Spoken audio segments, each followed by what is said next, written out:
Hello friends, welcome back again Tips and Tricks channel. In this video, I will show you how to hide notification content on Android lock screen.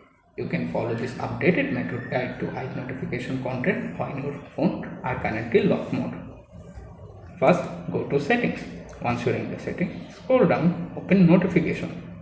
That the notification page is open, you can directly open the lock screen mode.